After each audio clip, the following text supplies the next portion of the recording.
Let's talk a little bit about step 3 of the critical thinking project. Step 3 of the critical thinking project is very important for the rest of the project because this is where you're going to come up with the options and the stakeholders and the consequences that you're going to use for the rest of the project.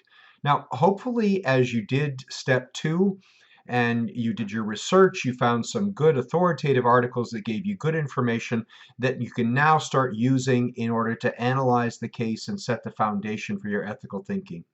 A couple of ideas once again. First off, as we've said before, don't let any of these steps get you paralyzed. You want to be sure that you're moving through, that you're not afraid. Do it step by step. It's not that big a deal. You can do this, but don't let it get you down.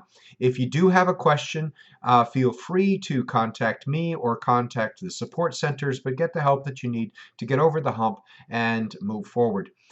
This isn't going to be a lot of work, but it is going to take a lot of thought. The step 3 is maybe one of the most important for out of the box or creative thinking, and I'll explain why here pretty soon. Let me reiterate again the importance of not coming to a conclusion. At this point in the critical thinking process, you don't want to be settling in on one thing as the right thing to do. See, it's human nature to jump to a conclusion and then try to figure out all the reasons why I'm right, instead of what's called postponing judgment, or sometimes they call it tolerance for ambiguity. The ability to sit there and just let it simmer and keep your mind from focusing in on one thing as the right thing and another thing as the wrong thing. For your options, you want to include the good options as well as the bad options, because the bad options you're going to put there so you can explain why they're the bad options and why you don't want to follow them. So include all of them. Now, back to the hardest part. One of the most difficult things is going to be to come up with 5 to 7 options. You want a minimum of 5.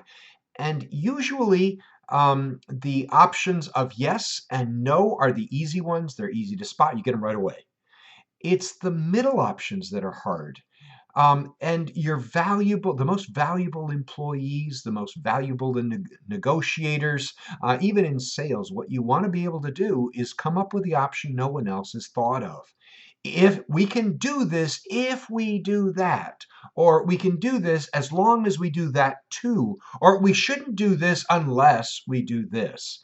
And those are the options. So it may take going back to your sources and doing a little bit more research until you find somebody that's doing something that's particularly interesting, that seems to make sense and seems to come up with it. So in terms of what should Mike and Kim do, for example, the obvious thing is that they can either declare bankruptcy or they can go on spending how they want to. But the interesting options are they can find the right kind of financial counselor, or they can drop out of school and get full-time jobs, or they can figure out how to do a budget. Those are the options that you'll find. So those are the key options. Come up with 3 to 5 options, and come up with, I'm sorry, 5 to 7 options, and then come up with 5 to 7 stakeholders. And a stakeholder is anyone that can be affected by your decisions. So if you do this, how is that going to affect, and who is it going to affect? And that's what you want to do. So for step 3, what you do is you come up with a chart. And the chart is going to have on one axis your stakeholders, and on the other axis, maybe up and down, are going to be your options. And then you're going to fill that in. And you're going to say, for this option is going to affect this particular stakeholder like this, and it'll affect the other stakeholder like that. And you go through all of your all of your stakeholders for each option, then go to the next option, and you'll fill in all of those middle spaces.